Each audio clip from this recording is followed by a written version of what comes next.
Nothing Personal starts in 30 seconds.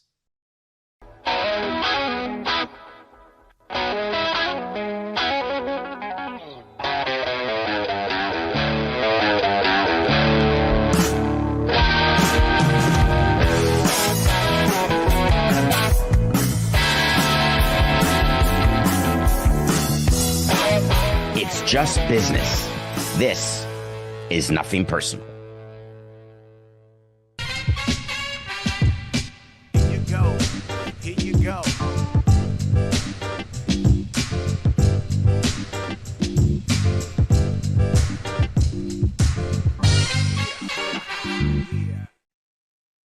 Vindication. That's the Nothing Personal word of the day. It is Wednesday, November 27th, 2024. Vindication. Scott Boras has been vindicated. Blake Snell has signed a huge contract with the Los Angeles Dodgers. The rich get richer. Let's take you back to last year when Scott Boras had a bunch of clients, of which Blake Snell was one of them, one of the big four, like the big four game animals on safari that you may see. No deals to be found long-term, so we went short-term with opt-outs. Blake Snell signs into spring training, has a very tough start to the season in San Francisco. The Giants were the team that swooped in and signed two of the guys, Chapman and Snell. The Giants tried to improve last year and had a miserable season, missing the playoffs, forcing a change in front office. Hello, Buster Posey. And now Blake Snell has left the Giants for his third National League West team in 3 years. When you opt out, that means he collected $32 million last year. He turned down the second year that would have been $30 million of a 2-year, $62 million deal. He goes back to market. He tells his agent, Scott Boras, do me a favor, find me a deal before Thanksgiving. Scott Boras gives the book to the Los Angeles Dodgers and says, look at yourselves. Look at how lucky you got to win the World Series. Yes, they are the defending, reigning World Series champions, lest you forget that a month ago, probably yesterday, Freddie Freeman with that unbelievable walk-off.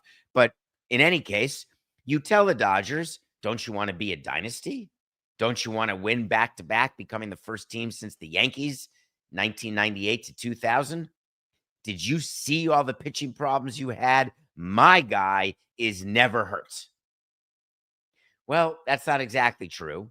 He had 20 starts last year. He only pitched 104 innings, but really, he's not going to be hurt because he's going to get a full spring training.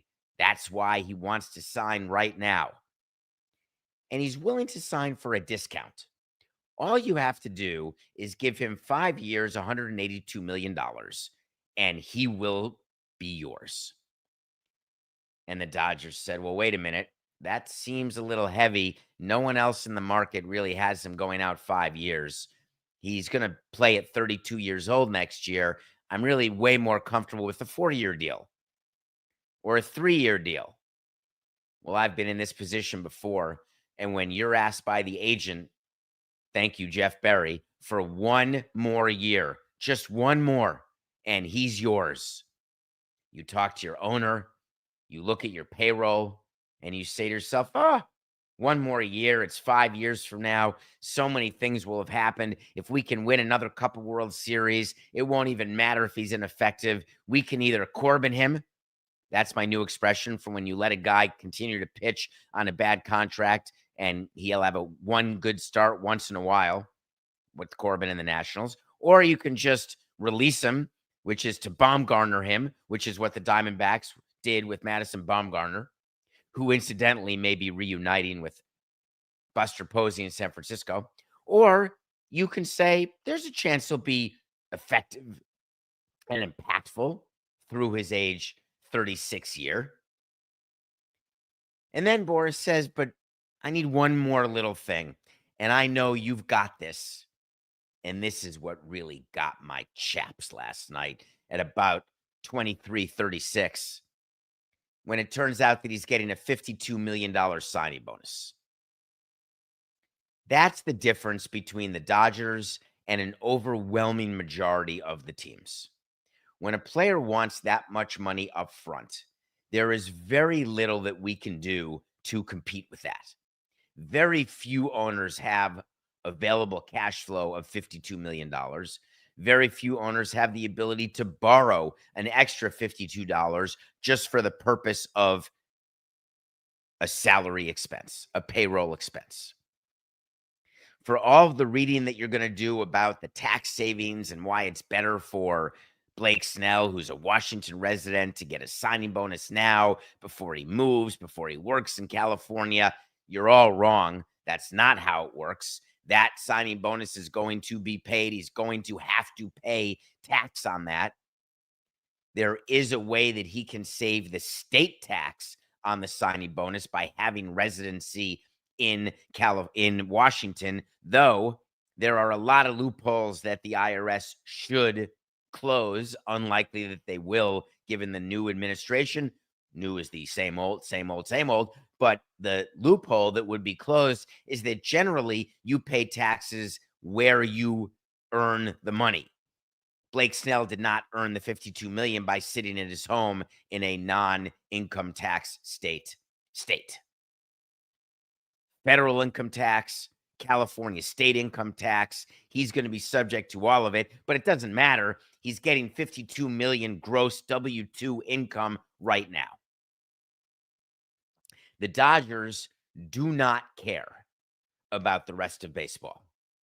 And I want to say this in the nicest possible way because I have a good relationship with Andrew Friedman and Stan Kasten, and I just am jealous. But more importantly, I've always believed that the sum is going to be greater than the parts of any league, certainly Major League Baseball. It's why I'm in favor of more national revenue, why I'm in favor of more revenue sharing, more splitting of revenue. And it's not because I'm a small market, low payroll hawk. It's because I understand that when you look at leagues that share revenue, wait for it. Let me think of a league. Let me see if baseball owners, if I can help them, because I know you're watching. Is there a league where they share a bunch of the revenue, where the large markets really don't have a huge advantage over the small markets, where you share just about all of your revenue? What league is that, Coca? Oh, yeah, the NFL. And what do we know about the NFL? Those teams are worth billions more on average than Major League Baseball teams. Now, it is true that the Dodgers are worth more than the Royals by a lot. I could also argue that there are certain football teams like the Cowboys that are worth more, regardless of on-field performance, than others. But the lowest base in football is greater than the lowest base or even the mid-level base in baseball. And so this is not me saying, woe is me, I'm not the Dodgers. This is not me telling you, oh man, the Dodgers overpaid by a lot to get Blake Snell. This is me telling you again that their financial ability and the way they throw their money around will make it incredibly difficult for teams to keep up and to compete. And then you will have a situation where forget hope, which we said is not going to be universal. It's going to live squarely in LA. And frankly, pre-Blake Snell, it already has been. Think about this. Andrew Friedman used to be known when he was younger. I'm not going to give away a lot of long-term, big-time free agent deals. I can build a winner without that. Do you know that since the start of last offseason, he's given out 5 contracts over $130 million? There's a total of 7 of them on the Dodgers. 7 guys are making more than $130 million. Yeah, Yamamoto, you remember last offseason, 12 years, $325. You may not have remembered the Tyler Glasnow extension. They gave him a 5-year, $136 million deal, and everyone said, brilliant. Where was Glasnow? It's now a 4-year deal because he was hurt last year. Don't forget Ohtani, 10 years, $700 million. Will Smith got $140 million to be their catcher over 10 years. And then you add to the list Blake Snell.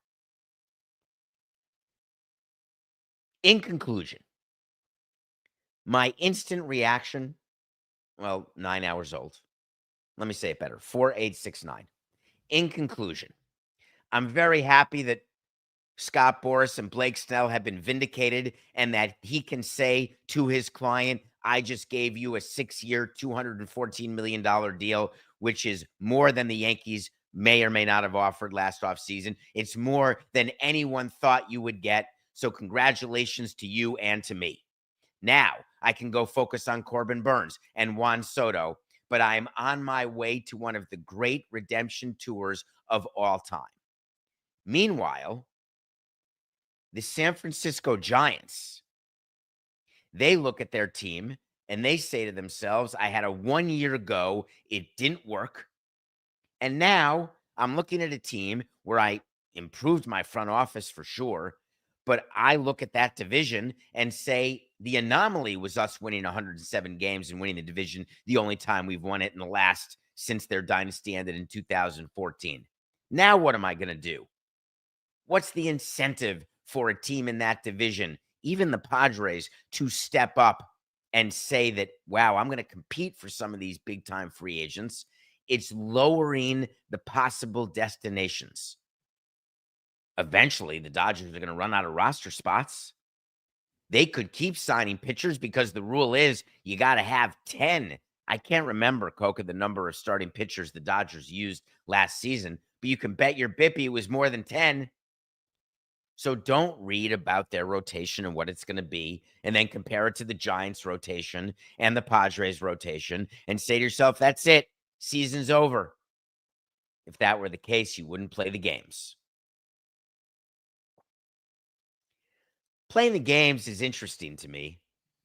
I have been spending too much time focused on college athletics and NIL.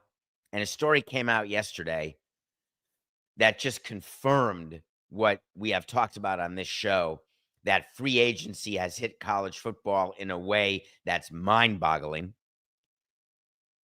I want to talk to you about the story of Bryce Underwood. Bryce Underwood is a high schooler. Right now, he's figuring out what pimple medication do I use, and is there a chance that she'll say yes to me to go to the prom? He happens to be the #1 ranked recruit in the country as a quarterback, but believe me, he's got the same issues you do as a high school kid. The other star of this play is the founder of Barstool, a guy named Dave Portnoy. You've heard of him. You may have even had pizza based on his recommendation. Dave Portnoy is a Michigan lover.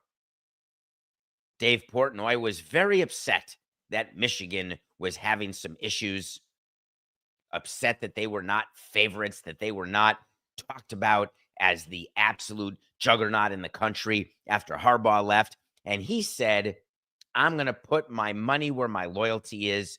I want to use the NIL rules, and I want to find us a quarterback.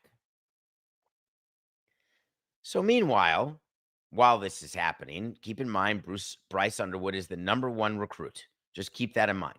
Keep in mind that Bryce Underwood committed to go to LSU. Keep that in mind too. Keep in mind that a couple months ago, early October, the Michigan Wolverines said, we could really use a quarterback. We like this Underwood guy. So we're going to see if we can use Dave Portnoy to try to lure him to Michigan. And then Dave Portnoy got a call. And he got a call saying, hi, we've got someone who also likes Michigan football. We're wondering if you'd be willing to talk to this person. Dave Portnoy says, of course, I'll talk to anyone, including the wall. Apparently, there's a donor for Michigan, and she's a woman, and she loves you, Dave. Don't worry, she's married. She's not interested that way, shockingly so. But she's a big donor that would have an interest in finding a quarterback as well. Would you be willing to take the call? And by the way, her name is Jolyn. And Portnoy said, no problem. They get on the Zoom. Hi, my name's Dave Portnoy. Hi, I'm Jolyn Ellison. Well, not that Ellison, right? Oh, no, that Ellison. I'm married to Larry Ellison. You mean Larry Ellison, one of the richest guys in the world? Yes, indeed. Well, Jolin, I'm interested now, Dave said. How badly do you really want a quarterback? And Jolin said, my kids are despondent. They love Michigan. I'm a Michigan alum. I'm willing to put in whatever it takes. Why don't we go ahead and see if we can get Bryce Underwood? We could charge it to the Underhills if you want. They call him up, and they gave him between 10 and 12 million dollars. How would that call come? Past the Clearasil. Wait, what is that? I'm going to get paid between 10 and 12 million dollars if I stay at Michigan for 4 years. Hold on, that's almost $3 million a year. LSU, see you later. It's really quite staggering. So we are about 12 days away from signing day. And Bryce Underwood has flipped from LSU to Michigan. So what does it mean? It means that every fear you had about your school and about the ability of your school to compete, it is now simply a battle of the donors, a battle of NIL money and who's going to sign who for how much.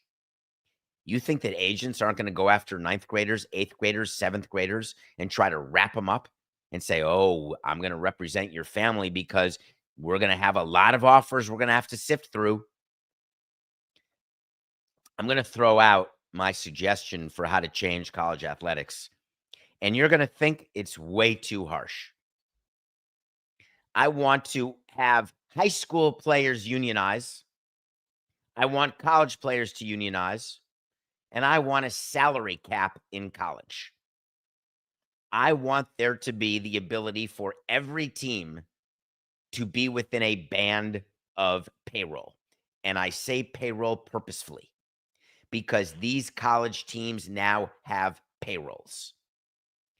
Then I want every college program to avail itself of venture capital and private equity money and be forced to run a responsible business where they have to raise money, they have to generate money, and that helps govern and inform what the team's payroll will be. Then I want shared revenue. And I don't mean the way it's shared now with conference TV deals that get split, because you know very well that the most powerful teams in the conference, they're getting a disproportionate amount of conference money. There's an amount that gets shared, but believe me, it is not equal. I want to level the playing field. I want Franklin and Marshall to have as good a chance as Lehigh, as good a chance as Michigan or Ohio State or Miami. Because right now, don't ever tell me that you care about the athlete, the student, the process. If you are a fan of how things work now in college athletics, then what you're saying is that you don't need to be 18 years old to be an adult. We are going to force the 12-year-olds. Hey, welcome to your bar mitzvah. What's that growing under my arm? Whoa, I guess I'm now negotiating. The reason I'm so upset about this is not because I'm a Badger. I want to be clear. This is not an anti-Michigan stance. Because Dave Portnoy and Larry Ellison's wife, fine, they're Michigan people. Guess what? Every single school will find a benefactor. And maybe that's the way it should be. That if you can't find a benefactor, you just shut your football program. End it. We don't need a FBS or CFP. You don't need multiple teams. Let's have it be the same 6 teams that get all the players and all the money. What do you do when there's 8 good quarterbacks? Who cares? They'll go play overseas in Russia. The path that college football is on, it doesn't end well. Let me collect my thoughts and promise you one thing. When you watch your other shows, And I do appreciate Coca. We got our first 4 people, which is nice. It's 4. It'll grow. You can contact me at davidsamsonpodcast.com or on X at David P. Samson, or also on Blue Sky, davidpsamson.bluesky.something. You're beginning to see who watches which podcasts, and people sent me screenshots. Nothing personal, is my number 1 podcast, and the number of hours and episodes you watched. Thank you for that. But let's make a promise right now.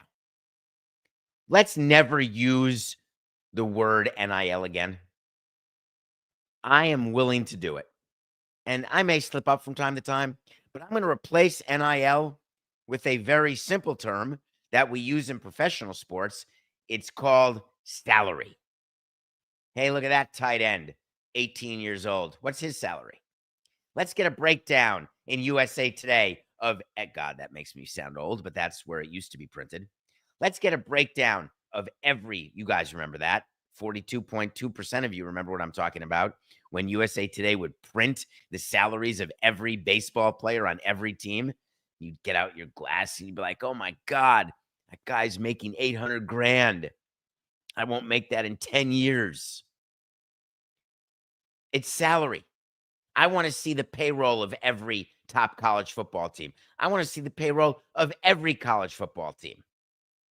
If you think that changes are not coming to college football, then you are not paying close attention.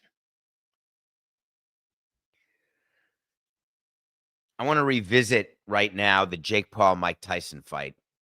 That was a fight of last weekend, last Friday night. I guess that's literally, 2 Fridays ago, this Friday, so about 12 days ago. There's been a lot of talk since that fight. There were a lot of people watching. There's a discussion where it wasn't 108 million worldwide at Netflix. There's no way to prove it. And that's, of course, the competitors saying, how do you even know there were 60 million people in the U.S.? There's no way to know. Don't forget to add the 6 million who watched it live on, Coca. Who was the guy, who was the football player who had a Antonio Brown, 6 million people watching Antonio Brown's feed? Forget all that. The match ended. The fight ended. It wasn't a fight. The exhibition ended. The spectacle ended. The joke ended. And then the chirping started. Rigged. It's fixed. This was nothing like a fight. It wasn't even an exhibition fight. I've got proof, and they're doing Zapruder film frame-by-frame analysis to show that Tyson, who threw maybe 18 punches in the 2-minute rounds, the 8 2-minute rounds, that he wasn't trying, and when he could have had an opening to Paul's jaw, he didn't take it. Easily dismissed by the fact that he's 58 years old. But the chatter didn't go away. It got louder. What do you do when you run a league and you get accused of it being scripted and you're not wrestling? You go into immediate crisis mode and you prove to your audience, your sponsors, your benefactors that, in fact, nothing's rigged, nobody's cheating. You never know what the results are going to be, and that's the beauty of sports. Jake Paul is the brilliant businessman, and yes, he's 27 years old, and yes, he's simply a YouTube guy, except not anymore. He's got a promotions company. He's got an entire industry. It is the equivalent of not giving the Kardashians their due for the empire they've built. You can say it's built on narcissism and idiocy, but it's still built, and it's strong, and it is throwing out cash in ways that would make you blush in the middle of a monastery. Jake Paul is doing the same thing. When you have the possibility that the integrity of what you're doing is being impugned, you come out with a very, very pointed and harsh statement. And that's what Jake Paul did. And the statement came from his company, which is called Most Valuable Promotions. and he titled it Statement for Most Valuable Promotions Regarding Fictitious Claims That Undermine the Integrity of the Paul versus Tyson Fight. I think we'll have to read on to see what the fictitious claims are. Following the wide circulation of incorrect and baseless claims that undermine the integrity of the Paul versus Tyson event, Most Valuable Promotions would like to set the record straight regarding the contractual agreements and the nature of the fight. We're now done with the first paragraph. We're done with the title, and we don't know what the hell he's talking about. Lesson number 6A for a statement when you are trying to change a narrative. Let the people know what you're talking about early. It's like what Coca says to me about our segments. Say what the segment is, what the conclusion is, and then build your case. Nope, not yet. Second paragraph. Here we go. Rigging a professional boxing match is a federal crime in the United States of America.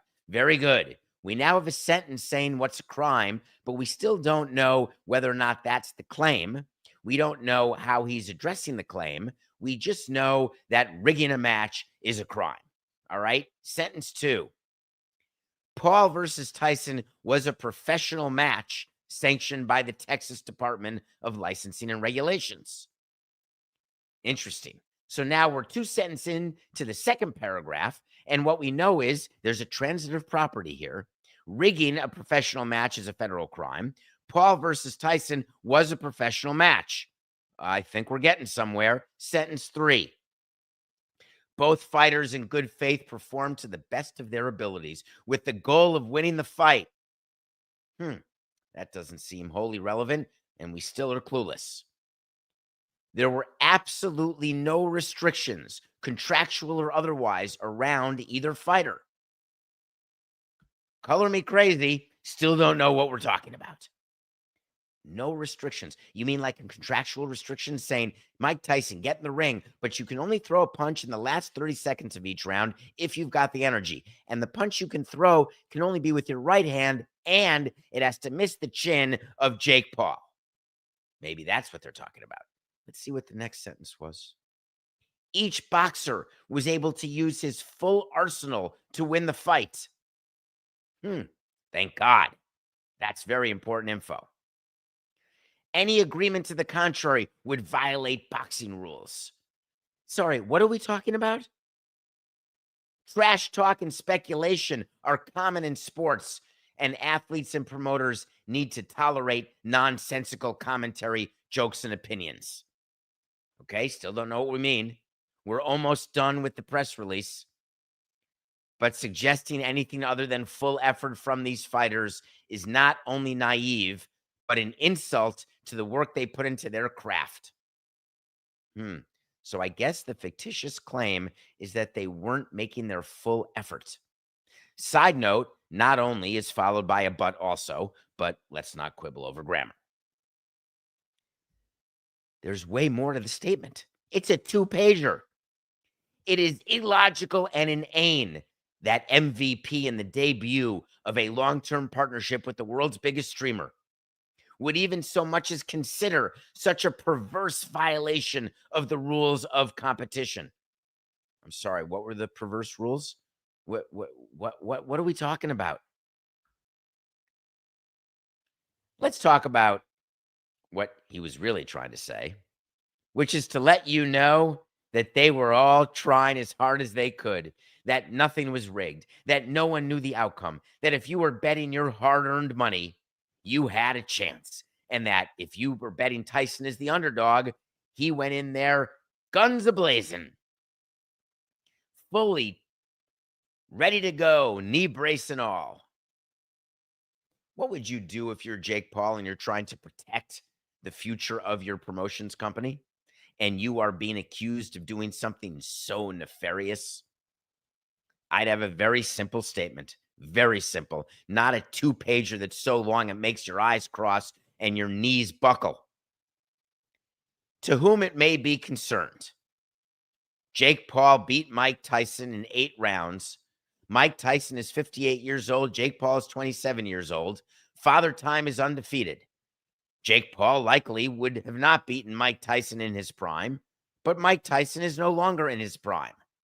Jake Paul tried as hard as he could, but didn't want to hurt Mike Tyson. Is that so bad?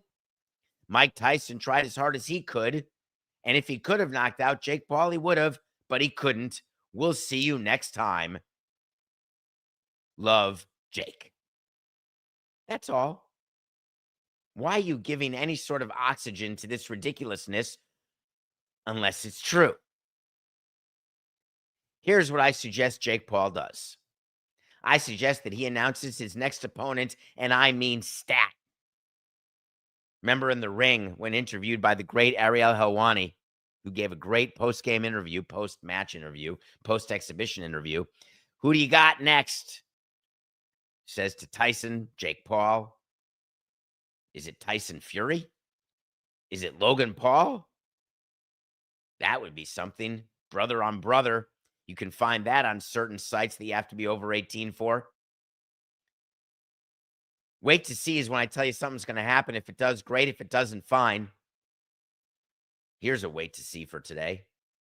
Jake Paul will announce his next opponent by the end of January 2025. He has no choice because statement, no statement. The reality is that the Jake Paul Mike Tyson exhibition was a joke. It was a travesty. The fact that any institution or jurisdiction validated that fight, sanctioned that fight, is a shame. Now it's time for a real fight against Conor McGregor. All right, we come back. I'm going to review a series that I watched because Dan watched it and talked about it on the Lebitard show. And then I want to talk about some stuff that's going on in the NBA because we're in the middle of the NBA, the Emirates NBA Cup. And it's turned out that that's just as big a joke as all of the other regular season games in the NBA. I'll give you details after the break.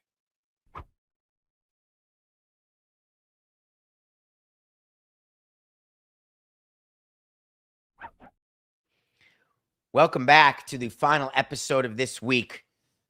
We will have a mailbag on Friday for you. Tomorrow, it's Thanksgiving. And I asked Coca and Sarah, what do we want to do? Turns out we're going to take a holiday. Holiday, it would be. I got criticized recently by saying that I don't like Thanksgiving. I don't remember what show I was on, but I was doing a show and I said I wasn't a huge fan of the meal. I don't like the food, not a huge fan of the fighting and tension that exists when family gets together. Anyway, happy Thanksgiving, everyone. Call me Ted. Coca, give me 3 minutes and I will make you care about Ted Turner. Ted Turner is a sailor. Ted Turner is a rancher. Ted Turner is an environmentalist. Ted Turner started CNN. He came up with the idea out of nowhere to start a 24-hour news network. Ted Turner practically went bankrupt trying to figure out what he could do that would make a lasting impression on this earth. Ted Turner single-handedly brought the bison back to life. You're eating a bison burger tomorrow for Thanksgiving? That's because of Ted Turner. Ted Turner built something from nothing. Plenty of family issues, plenty of therapy required, plenty of marriages, plenty of regret over the fact that he chose work over family. Of course, people only regret that after the fact when their kids are older and then there's nothing they can do. And when they go back in time, they would still do what they did because they had a higher purpose that they thought, and that was work and trying to change the world. Although there are people who choose that who don't change the world, but I digress. Ted Turner did an agreement when he started TNT, TBS, the Cartoon Network. He bought the library of MGM and started Turner Classic Movies. He single-handedly cut deals with cable companies that made him a billionaire. He then did a merger with Time Warner, a huge merger at the time that made him rich until Time Warner stock went into the toilet. Why? Because they merged with AOL without involving Ted. The AOL Time Warner merger will go down in history as one of the Mount Rushmore worst mergers of all time. It made rich people poor. It got smart people fired. Ted Turner is still alive at 85 years old, 86 years old, and spends 6 episodes, which is not too many. You're going to want more, going back over his life in his words and in the words of other cable magnates, huge people in the industry. The irony, of course, is where we are with cable, where we are with certain of the companies and what they do now. You've heard of Warner Brothers Discovery, I bet. All the different M&A activity that has taken place. Call Me Ted is a hugely interesting documentary.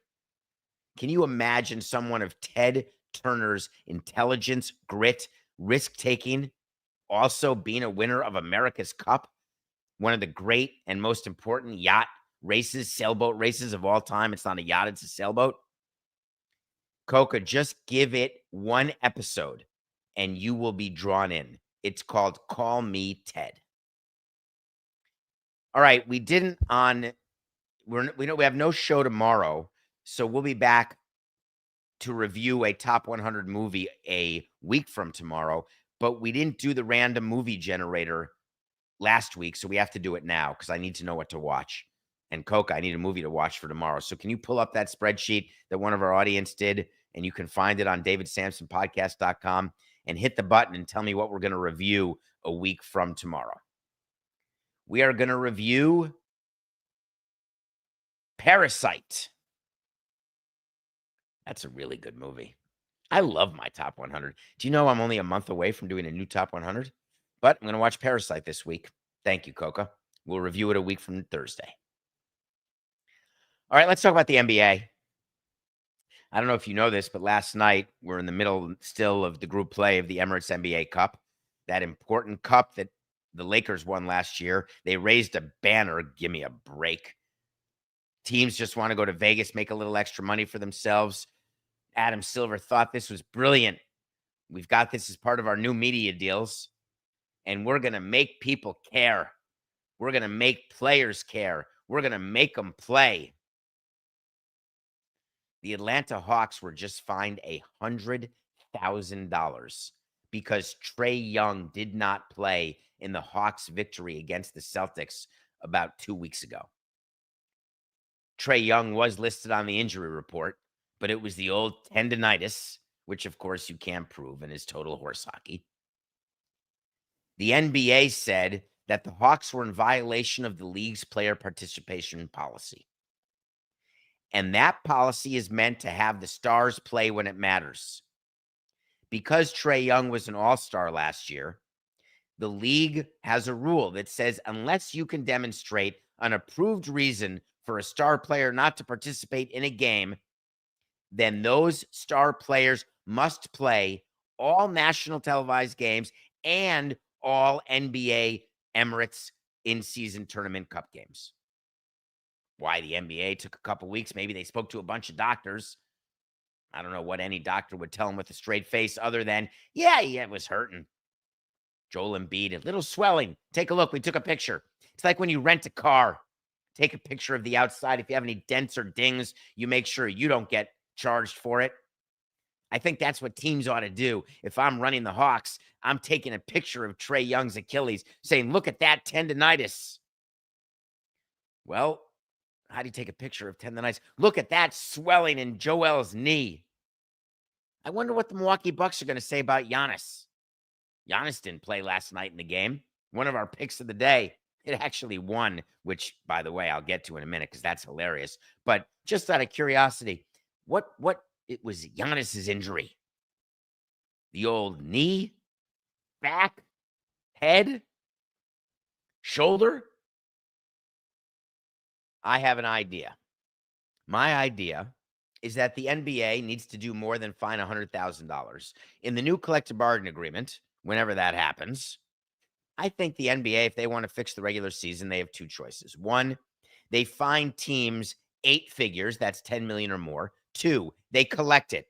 Three, the players union agrees that if players have phantom injuries, and there will be an independent doctor to establish whether a player is actually hurt, then the players get fined 7 figures. Or if you don't like my system of fines, which is fine, I got a better one. Let's just get rid of the regular season. Let's get rid of the in-season cup and go right to the playoffs. Give me 6 months of playoffs. I'm happy to do it. Give me 15 rounds of playoffs where sometimes you'll be eliminated in the first round, and then you've got an entire season where you've played 2 home games. No problem, because the NBA will distribute money from the sponsors and from the broadcasters and give it to the teams in order to pay and make up for the fact that they lost 40 home games or so. Maybe that's what the future will be. I'll tell you what I know for a fact the future is going to be in Denver. One of the things that happened yesterday that I just wanted to point out is that the Denver Nuggets, maybe the game was 2 days ago, the Denver Nuggets got absolutely crushed by the New York Knicks. And their coach was furious. Jamal Murray, their player, gave an excuse that made me laugh and that was noteworthy for the show. He said, "Hey, just so you know, we were in LA the night before. We got a bunch of players who live in LA, and they may have stayed the night in LA and not come with us back home to play the Knicks, and we just had no effort. We had no energy. We weren't ready." Jamal Murray actually said that. He gave basically the quiet part out loud, saying South Beach flu or Hollywood flu, that's a real thing, which of course I've told you has been a real thing forever. And it's not just LA and New York, and it's not just South Beach. Players go out, they party. Does that excuse the type of game that the Nuggets had, giving up 145 points? Or is it, as Jokic said, yeah, we weren't feeling it. We didn't have it. No excuses. Their coach, Mike Malone, took the microphone and said, "I'm not going to flush this loss down the table and pretend it's just one loss in a season. I'm taking this very seriously." Well, let me give a word of advice to the Denver Nuggets. We used to do this. We would plan our itineraries and be very clear where we were spending nights on the road, and we would minimize nights on the road in certain cities. And guess what? It didn't work. There is nothing you can do short of huge monetary penalty to get players not to go out, to get players not to play, because the analytics say, hey, we can't have players going 81 games, 82 games. It's the same thing in baseball where these pitchers have innings limits or they don't debut until June. And the thought is, hey, let's save them for the playoffs. Clayton Kershaw, oh, shnikes, you're hurt again and not pitching in the playoffs. Well, that didn't do well. Nothing. Personal pick of the day. Can you believe we had the Bucks plus 2.5 and it won because the Bucks won outright? Can you believe the line ended up at the Bucks getting like 5.5 because Giannis didn't play? Who knew? Didn't matter. We're on a streak, baby. You can't win. This I had this in my fortune cookie the other day. You can't win 14 in a row without winning the first one. 159 and 172. All right, I have 3 picks coming up for Wednesday through Sunday because this is the last live show until next Monday. Tonight, we've got those Knickerbockers coming off that huge win. They are playing the Mavericks in Dallas, and the Mavericks are getting 4 points. Is Luka not playing? Is Kyrie not playing? Not positive. I'm taking the points. I don't care who's playing, who's not playing. I'm taking Knicks letdown on a continued road trip and the Mavs getting points at home anytime. Are you all going to be watching football tomorrow? You jacked up for Tommy DeVito's backup to play for the Giants? You excited for the Cowboys? Jerry Jones saying we still got a chance. We're in this. We can make the playoffs. Mike McCarthy may be my guy. That's what Jerry Jones did yesterday. He wanted to make it clear on his weekly radio hit on 105.3 The Fan in Texas. I don't know why people are criticizing Mike McCarthy. The guy won a Super Bowl. I can't imagine anyone else I'd rather have coaching my team. I think that may have been the GM and not the owner, Jerry Jones, but it doesn't matter. The only thing that matters is that the Cowboys have zero choice but to win this game. It's the second game. There's already, Coca, did you hear about this? There is talk that the Cowboys may get outrated and outwatched by the Lions for the first time in forever, because the Lions are one of the best teams in football, maybe the best team at 10-1, and the Lions have the early game. So the Lions play the Bears in the first game tomorrow. Then you've got Cowboys, Giants, and then the night game of Dolphins against the Packers. There's a chance of snow in Green Bay. It's going to be freezing. And I love the grit of the Dolphins. They're back to 5-6. I mean, they're not the 72 Dolphins, but these Dolphins are coached really well. Love their coaches. I wonder whether or not Tua is going to come through with his prediction. Tua said that he welcomes the challenge of playing in cold weather. He welcomes the challenge of being on the road in a must-win game, because after all, in order for the Dolphins to make the playoffs and not be the biggest failure, well, I guess we're going to have to say the Niners are the biggest failure in the NFL this year, but maybe the Cowboys are the second biggest failure. All right, the Dolphins are the third biggest failure at 5-6 right now. Well, maybe the Bengals are the biggest failure. The Dolphins are the fourth biggest failure in NFL right now. The Texans are the Dolphins are the fifth biggest failure in the NFL right now. Just cut out the other things, Coca, because that makes it sound like that I hadn't thought of the teams who are huge failures until just now doing the show, when I realized how many underperforming teams they are and how hard it is to be good. But the Dolphins have always had a hard time winning in cold weather. Remember last year they had to go play Coca in the playoffs. They got absolutely crushed and it was freezing. Was it Kansas City where it was like a wind chill factor and people lost fingers?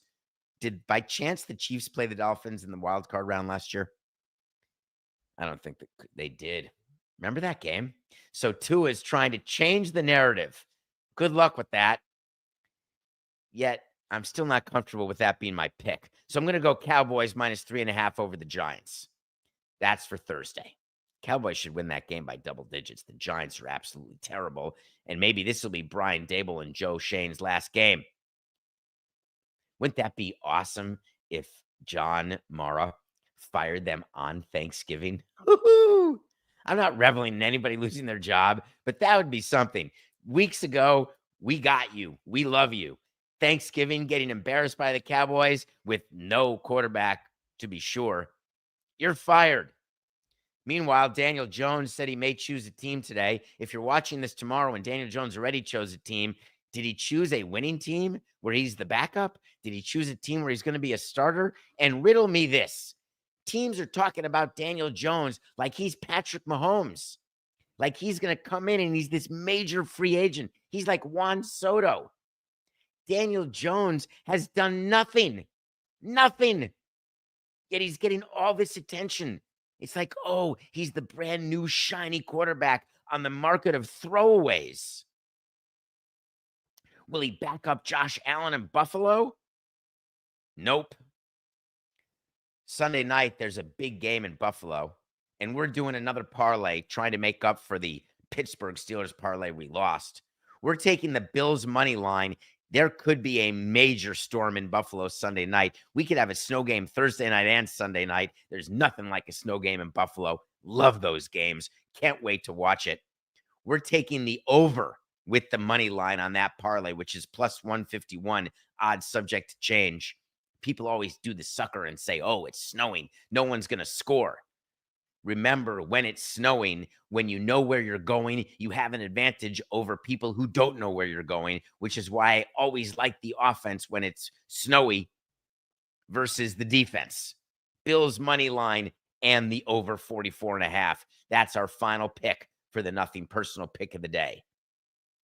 Well, we will be back on Monday. Don't forget, we have a mailbag. We're going to have mailbags in December as well. Please make sure you send me your questions because they may make the show. You can find me at David P. Samson on Twitter or Blue Sky or Instagram or davidsamsonpodcast.com. I see the emails. I love your questions. We do segments in the show. So you want to talk to Samson. We had one for today we didn't get to that we will get to next week about the Bears. But in the meantime, please stay in touch and have a happy and safe Thanksgiving. It's just business. Don't fight with your family. This is Nothing Personal.